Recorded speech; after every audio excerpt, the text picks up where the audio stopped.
El catolicismo es mayoritario en buena parte de Europa y América Latina. La ortodoxia oriental se asienta fundamentalmente en el este de Europa y Rusia, mientras que el protestantismo es mayoritario en Gran Bretaña, los países del norte de Europa, Estados Unidos y Australia. En Canadá, Alemania, Suiza y Holanda, la población es mayoritariamente cristiana, sin que predomine ninguna doctrina. La rama más extensa del cristianismo es el catolicismo.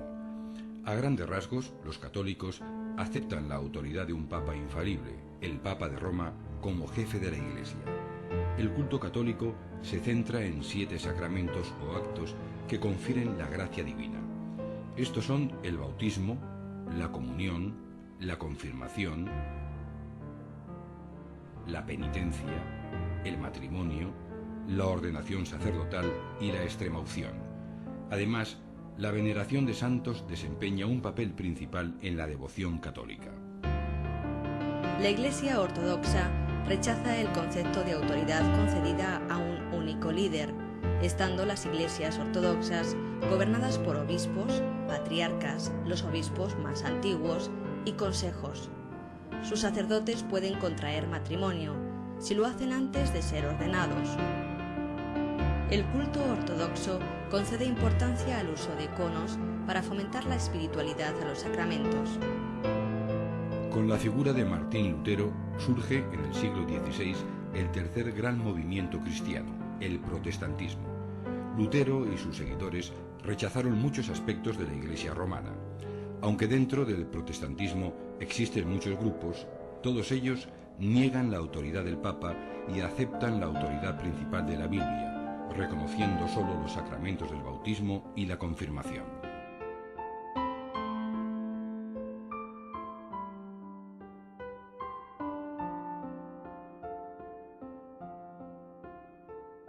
Hablemos claro, el conflicto en el Medio Oriente no es entre Israel y los países árabes. Se trata de un enfrentamiento entre musulmanes radicales y los que no lo son. Hay un grupo que sufre un humillante y constante apartheid en los países musulmanes. Se trata de la minoría cristiana.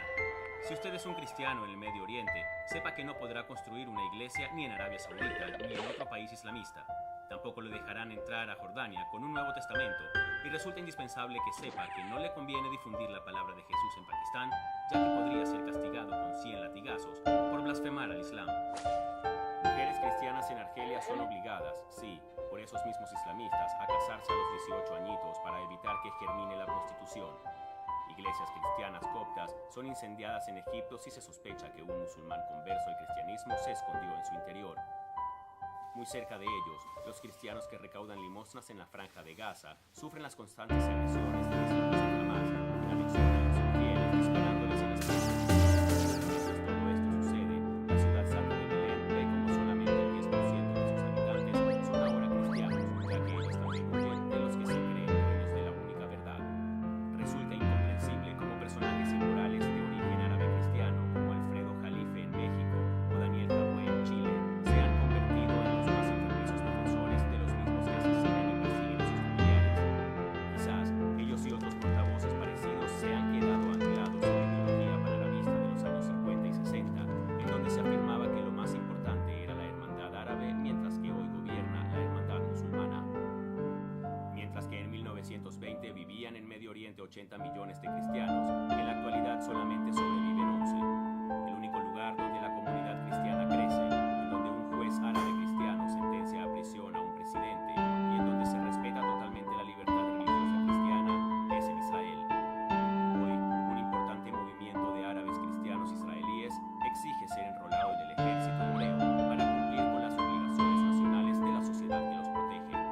Los cristianos en el mundo parecen aterrorizados ante lo que ocurre en el Medio Oriente.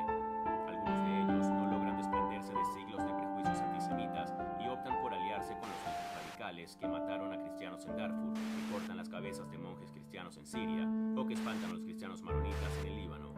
Cuando el Papa Benedicto XVI se atrevió a expresar ciertas verdades en Ratisbona, los islamistas respondieron asesinando a 82 cristianos en Irak para silenciar las críticas de la autoridad vaticana. Hagamos entonces un ejercicio de honestidad intelectual a la hora de analizar lo que sucede en el Medio Oriente, y alejando un poco la lupa, veremos cómo